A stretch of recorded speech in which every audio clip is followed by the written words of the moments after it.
Hi everyone, this video is going to be a bit of a departure from what I normally do on this channel. I've been asked by a few people to make a video about how I make my videos. So I'm going to talk about how I film, edit and produce my videos on this channel. Making the videos is quite time consuming. Sometimes I spend as much or more time on the video than I do making the project itself. So let's get started, and first of all comes filming.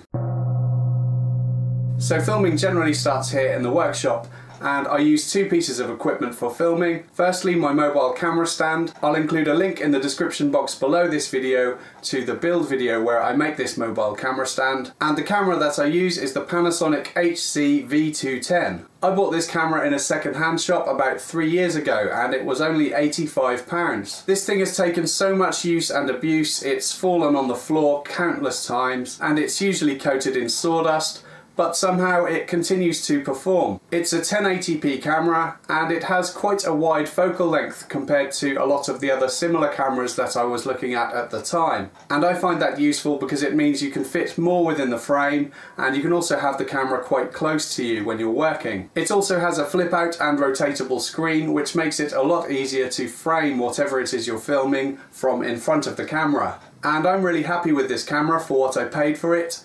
I do have better, more capable cameras, and they are both Panasonics too. I have the GX7 and the GX80, but I don't like to use those in the workshop because I'm afraid that I will ruin them. I'd rather continue to use this one until it finally can't take any more abuse. For most videos, I tend to film the project itself first, and then any introductions or outros to the video after the project is complete. I have tried filming an introduction and then filming the project, but that doesn't seem to work so well for me, mainly because sometimes a project will take a slightly different direction as it progresses, and it just makes more sense to film the introduction at the end when I know exactly what has happened within the project. When I'm filming, I only film short sections of each activity of that project. So for example, if I'm hand planing a board for 10 minutes, I might only record 1 minute of that activity. And within that minute of filming, I might also change the camera angle. So for example, I might have a wide view of myself planing the board and then a close-up of that action too. These changes of camera angle just makes the video more dynamic and interesting to watch in my experience. Filming absolutely everything that I do on a project just wouldn't really be viable. The memory card in my camera would be filling up too often, I'd need to change the battery in my camera more regularly, and also when it comes to later transferring the video files from my camera onto my PC, the video files would be so large and it would be a very time-consuming process. And it's already quite a time-consuming process even with my small video files. Once filming of the project is complete, I will then film an introduction and an outro to the video if I feel it needs one. And I'll also take some still photos of the project using my other cameras, and those photos will be used for the thumbnail of the video, and they also get uploaded to my website for the build article for each project. Sometimes I'll also use them as a slideshow at the end of the project video. All of my videos are filmed predominantly at the weekend because I have a full-time day job Monday to Friday. Occasionally though, I might do an hour or two of woodworking in the evenings, and that generally happens for one of two reasons. Either I'm running late to finish a video because I need to upload a video every Friday to my channel. The other reason is if I'm really excited about a project and I just really want to work on it. When the project is complete and I've finished filming, next I need to transfer all of the video files from my camera to my PC or laptop. And I do this by plugging in the camera via USB and dragging and dropping all of the files into a new folder to keep them organised and together. This usually takes a while as the video files are quite large, so I just tend to leave it processing and go and get on with something else. I'll show the specs of the PC and the laptop that I use for video editing on screen now. I predominantly use the PC for editing, and it's not the highest spec as it's about 3 years old now, but it handles editing 1080p video files just fine. I also use dual screens for my PC. I like to have the video preview clips on one screen and the project tracks on another.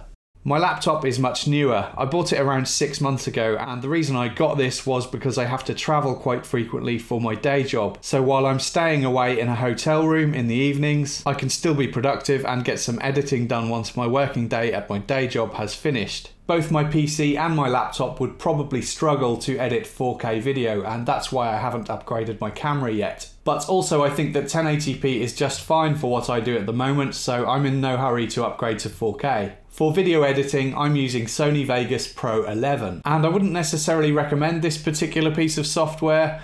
I just tend to use it because it's what I'm used to using, and I don't dislike it enough to go and learn how to use some other alternative type of video editing software. My biggest problem with Sony Vegas is that sometimes while it's rendering a video, it will crash for no apparent reason, and that's just really frustrating. When I start my new video project, I do so by opening up a template that I've made previously, which has my intro, outro, and preferred video and audio settings saved, and that helps to give all of the videos that I put out some consistency. I won't talk about the settings that I use in too much detail, but basically for audio I use a hard limiter which helps to raise the volume and compress and even out the sound levels. I mainly do this because if you're watching one of my videos without a proper set of speakers, like on a mobile device for example, it helps to keep everything audible.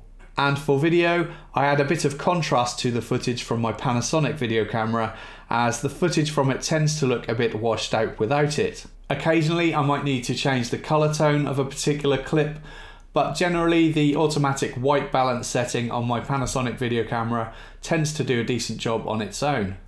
Next, I'll drag all of my video files from the folder onto the project, and they are automatically arranged in the order that they were recorded, which is great. Each video clip has a video and an audio track, which gives you the flexibility of being able to work on them independently. The first thing that I do is to edit down each video clip to only the bits that I want shown in the final video, and then I just keep dragging and dropping all of the video clips so that they are together.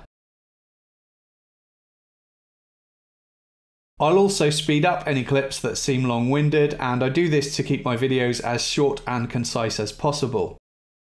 Generally, I try to keep the content of each of my videos down to around 10 minutes because that to me feels like about the right length for a YouTube video. Obviously some end up being shorter than 10 minutes and some longer, but if I'm working on a really long project then I'll tend to split it up into roughly 10-minute segments. And I'll post the videos as part 1, part 2 and so on. My longest project to date was the electric guitar build, which I think was around 9 parts. While I'm editing, I'll also merge some clips together. For example, if I'm just talking in the video clip, but I want the video to show me doing something while I'm talking, I will overlap the clips and then sort the audio levels out so that both the talking and the background sound is audible. Next, I need to remove all of the old varnish from these legs.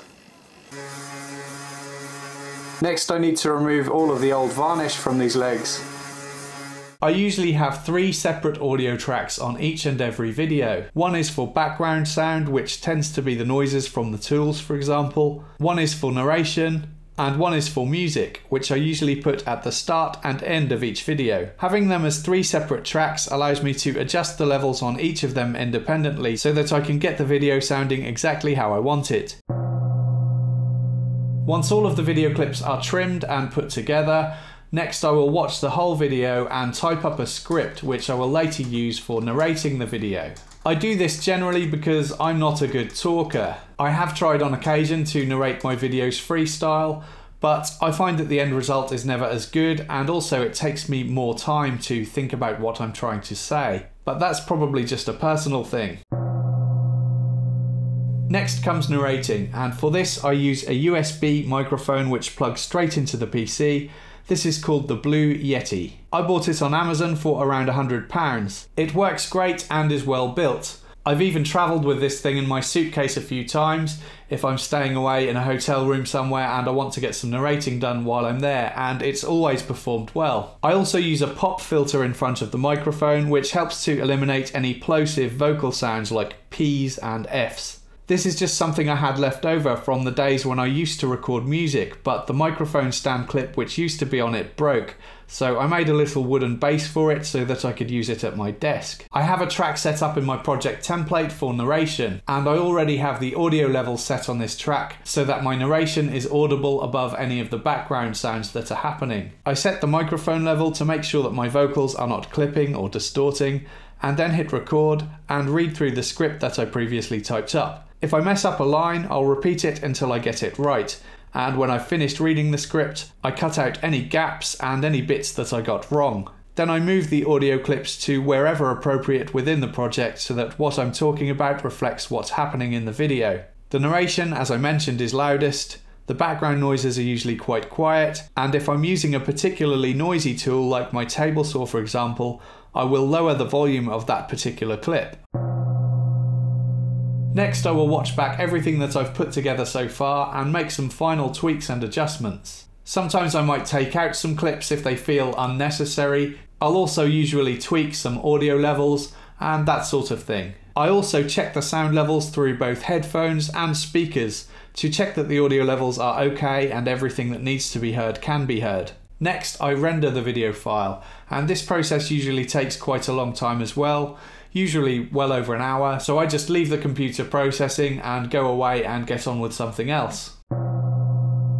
When the video has finished rendering, I will watch back the video from start to finish one more time just to check that everything is okay. And once I'm happy that it's as good as it can be, I will upload it to YouTube. I schedule all of my video uploads so that they are automatically made public every Friday at 5 PM GMT. And I've been able to maintain one upload per week for well over a year now. At the moment I'm doing really well as I've been doing lots of projects recently, so you can see here that I've got plenty of videos scheduled for the next few weeks. And that's great because it means at the weekends I've got some time to chill out and do other things. It also means that I can go away on holiday and not worry about getting behind. And that's the way I like it. It's not always like this though. In fact, most of the time I'm uploading the video probably the day before that it is scheduled to go live. I always look forward to Friday evenings because it's quite exciting for me just to read through the comments and see any feedback about the projects. I'm very lucky because probably 95% of the comments that I receive are either positive or constructive. And I also really like to see the same people commenting quite frequently, so a big thanks to my regular viewers. I'm also really happy to get negative comments as long as they are constructive, but they're often not. That's just what happens on YouTube. So that's it. I hope you enjoyed this insight into the life of a YouTube woodworker and video editor. As I mentioned earlier in the video, there's a lot of time and a lot of work that goes into making these videos. So when I'm not working at my day job, a lot of my spare time is dedicated either in the evenings to editing videos or at the weekends to actually woodworking and making the projects. It's my intention to keep improving these videos and uploading on a weekly basis, but if you want to help support the channel, you can do so either by clicking like or subscribe on any of my videos. You can also donate via PayPal over at my website, or you can become a patron over at my Patreon page. And you can find links to my website and my Patreon page in the description box below this video. Thanks again for watching, and normal service will resume next week with another project video.